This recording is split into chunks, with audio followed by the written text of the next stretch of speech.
What is going on YouTube and Weight Loss Warriors?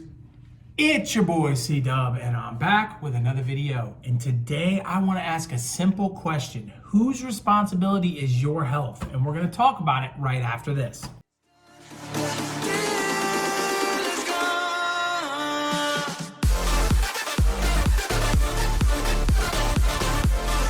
What is going on? My name is C-Dub, and if you're new to this channel, I lost 125 pounds eating just one meal a day, or OMAD.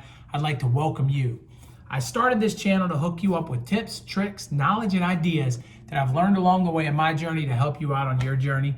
And to my weight loss warriors, my subscribers, the people that click on my videos every single day and help grow this channel, I want to thank you from the bottom of my heart, allowing me to help reach new people and help them along the way in their journey. And today's topic is a really important one.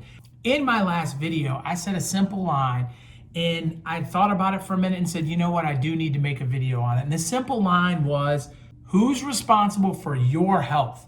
And that question is something that I think we need to talk about, because it's something that I think we kind of don't really get a footing with today's world. So we have doctors that are at our care, and most of us see multiple times a year for various different reasons. And we have all kinds of different doctors, from primary care doctors to ER doctors to surgical doctors and orthopedics and everything else you could ever imagine.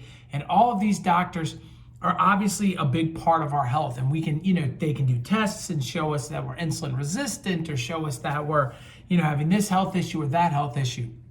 And ultimately speaking, that's helpful knowledge to know some of the things that they're saying, but also it's kind of been exposed that maybe not all of them are up to date with everything there is to do in the medical industry and have all of the knowledge at their fingertips.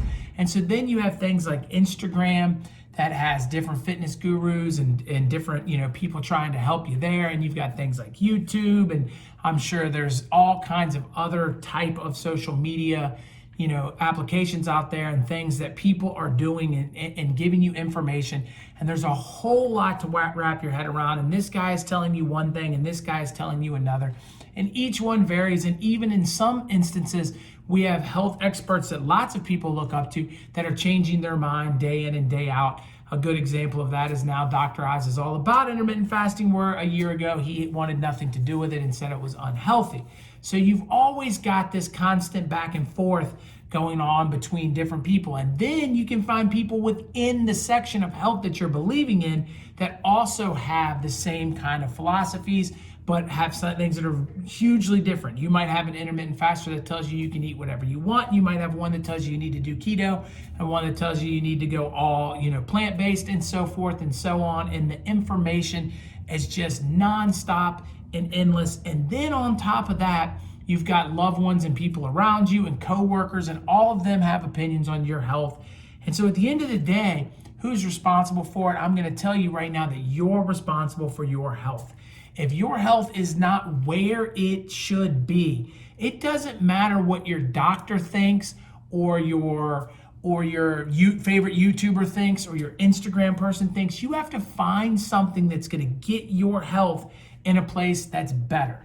And that is where this whole thing starts. This whole thing starts with you understanding fundamentally that it is your responsibility to do something about it. The only person that can get you up and get you to the gym or get you moving is you. And the only person that can stop from eating something they shouldn't is also you. And that is a hard pill for all of us to, swallow. It's something that to hit subscribe to is something we don't want to hear. We want to make reasons why we can't do it. Well, I'm here to tell you now that 310 pounds, I could not walk. I had 3 knee replacements. I felt terrible.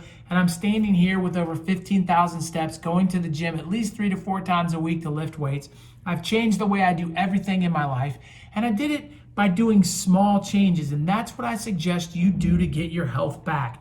You can't change everything in one day, but your health ultimately is your responsibility. So it's about being a little bit better today than we were yesterday. It's about improving ourselves 1% at a time and working towards an ultimate goal, but understanding that I can't make it happen in one day. You can't wake up tomorrow and go to the gym for the next month straight, and on top of that, eat everything right, and on top of that, make sure you're getting the right sleep and doing everything right, and then continue to do that the rest of your life. It's just a really difficult task to put it all on your shoulders and go out there and get it done. Now, I will say that there are people that have done it.